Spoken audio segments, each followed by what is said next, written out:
കാര്യം. കുമാർ, ഇതിപ്പോൾ സമൂഹ മാധ്യമങ്ങളിലൊക്കെ വളരെ ചർച്ചയായി. പ്രത്യേകിച്ചും ഇടത് സൈബർ ഇടങ്ങളിൽ ശബരിമലയുമായി ബന്ധപ്പെടുത്തി അയോധ്യയെ, അതായത് ആ നിലയിലൊരു പ്രതിരോധം തീർക്കുന്ന പല പോസ്റ്റുകളും പ്രതികരണങ്ങളും ഒക്കെ കാണുകയാണ്.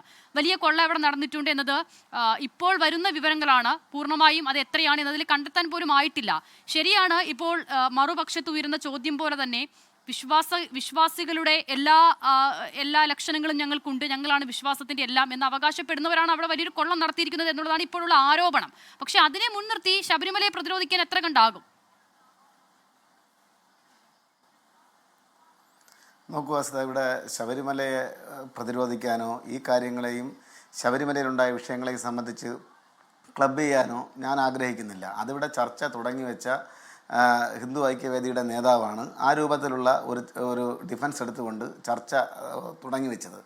നമ്മൾ മനസ്സിലാക്കേണ്ട ഒരു പ്രധാനപ്പെട്ട കാര്യം, അയോധ്യയിലെ പ്രാണപ്രതിഷ്ഠയുമായി ബന്ധപ്പെട്ട് തന്നെ രാംലല്ലയിൽ നിരവധിയായിട്ടുള്ള, ഇന്ത്യയിലാകമാനം അതുപോലെ തന്നെ വിദേശത്തുള്ള ആളുകൾ നിരവധിയായിട്ടുള്ള വിലമതിക്കാനാവാത്ത സംഭാവനകൾ അവിടെ നൽകിയിട്ടുണ്ട്. അതിനെ സംബന്ധിച്ച് തുടക്കം മുതൽ തന്നെ വലിയ ആക്ഷേപവും ആരോപണങ്ങളും ഉയർന്നു വന്നതാണ്. എന്നാൽ ഇന്ന് ഇപ്പോൾ നമ്മുടെ സമീപ ദിവസങ്ങളിൽ നമുക്ക് കാണാൻ വേണ്ടി കഴിയുന്നത് ശ്രീ അഖിലേഷ് യാദവ് MP മാത്രമല്ല. ഇതിനകത്ത് ഏറ്റവും പ്രധാനപ്പെട്ട, നേരത്തെ തന്നെ ഈ ട്രസ്റ്റുമായി ബന്ധപ്പെട്ട് അടുത്തു നിന്ന് പ്രവർത്തിച്ച BJPയുടെ ഒരു MP, ബ്രിജ്ഭൂഷൺ എന്നാണ് അദ്ദേഹത്തിൻ്റെ പേര്, അദ്ദേഹം തന്നെ രംഗത്ത് വന്ന് വലിയ കൊള്ളയാണ് ഈ പ്രാണപ്രതിഷ്ഠയുമായി ബന്ധപ്പെട്ട് അല്ലെങ്കിൽ അതുമായി ബന്ധപ്പെട്ടുള്ള പ്രവർത്തനങ്ങളുമായി ബന്ധപ്പെട്ട് നടന്നുകൊണ്ടിരിക്കുന്നത്. ട്രസ്റ്റ് അംഗങ്ങൾ ഒന്നൊന്നായി കാണിക്ക എണ്ണാൻ ഏൽപ്പിച്ച ആളുകൾ പോലും വലിയ നിലയിൽ കോടീശ്വരന്മാരായി നിമിഷ നേരം കൊണ്ട് മാറുന്ന നിലയിലേക്ക് കാര്യങ്ങൾ എത്തപ്പെട്ടു. നിർവാഹമില്ലാതെ മറ്റ് മാർഗങ്ങളൊന്നുമില്ലാതെയാണ് UPയുടെ മുഖ്യമന്ത്രി SIT സ്പെഷ്യൽ ഇൻവെസ്റ്റിഗേഷൻ ടീമിനെ രൂപീകരിച്ച് അന്വേഷിക്കുമ്പോൾ ഒരു മഞ്ഞുമലയുടെ അറ്റം മാത്രമാണ് കണ്ടെത്തിയിട്ടുള്ളത്. ഇവിടെ സൂചിപ്പിക്കപ്പെട്ടു 150-ലധികം പ്രതികളെ അവർ ഇപ്പോൾ തന്നെ സംശയത്തിൻ്റെ നിഴലിലാണ്.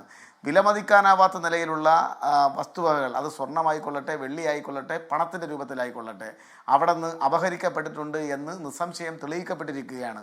അപ്പോഴാണ് ഇവിടെ ചർച്ചയിൽ പങ്കെടുത്തുകൊണ്ട് ഒരു മഹത്തായ സ്ഥാപനത്തെ അതിനെ മോശപ്പെടുത്തുന്ന നിലയിലേക്ക് കൊണ്ടുവരരുത് എന്ന ഡിഫൻസ് എടുക്കുന്നതിന് പിന്നിൽ വലിയ ഗൂഢോദ്ദേശമുണ്ട് എന്ന് നാം മനസ്സിലാക്കിക്കൊള്ളണം.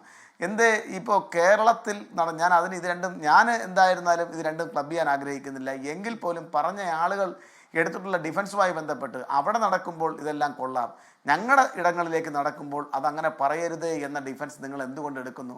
അത് പാടണ്ടോ? അത് പാടില്ലല്ലോ, അങ്ങനെ ചെയ്യാൻ പാടില്ലല്ലോ. നമ്മളിപ്പോൾ മനസ്സിലാക്കേണ്ട ഒരു പ്രധാനപ്പെട്ട പ്രശ്നമെന്ന് പറയുന്നത്, ഇവിടെ അഴിമതി അല്ലെങ്കിൽ അപഹരണം നടന്നിട്ടുണ്ട് എന്ന് വസ്തുനിഷ്ഠമായി തെളിയിക്കപ്പെട്ടിട്ടില്ല എന്നാണ് ആദ്യം ചർച്ചയിൽ പങ്കെടുത്ത ബഹുമാനപ്പെട്ട അദ്ദേഹം പറഞ്ഞത്. എന്നാൽ അതല്ല അവിടെ ഉണ്ടായിട്ടുള്ളത്. അവിടെ നിസ്സംശയം 150-ലേറെ ആളുകളെ സംശയിക്കുന്നു. പല ആളുകളും അവരുടെ സമ്പത്തിൽ നിന്ന്, നിലവിലുള്ള സമ്പത്തിൽ നിന്നും കോടിക്കണക്കിന് രൂപ ഉണ്ടാക്കി കഴിഞ്ഞു എന്നുള്ളത് തെളിയിക്കപ്പെട്ടിട്ടുണ്ട്.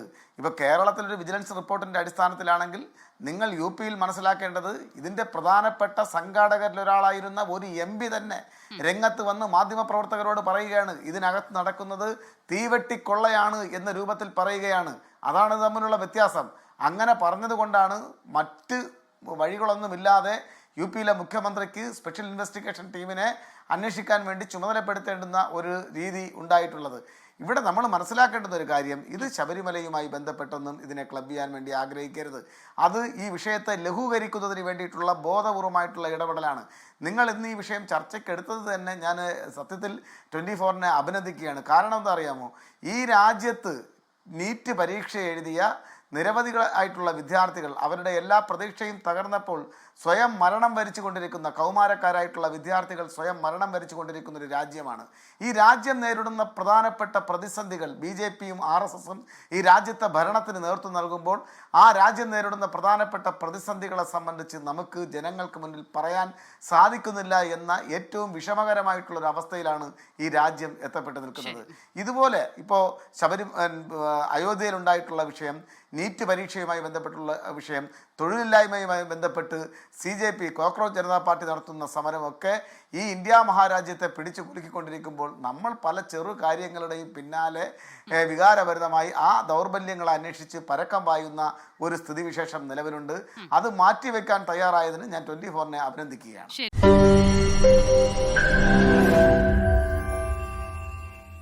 ലോകത്തെവിടെയായാലും ഏത് സമയത്തും 24 വാർത്തകളും ഓഗ്മെന്റഡ് റിയാലിറ്റി പാക്കേജുകളും എക്സ്പ്ലെയിനറുകളും വിശദമായി കാണാൻ ഞങ്ങളുടെ യൂട്യൂബ് ചാനൽ നിങ്ങൾക്ക് സബ്സ്ക്രൈബ് ചെയ്യാം.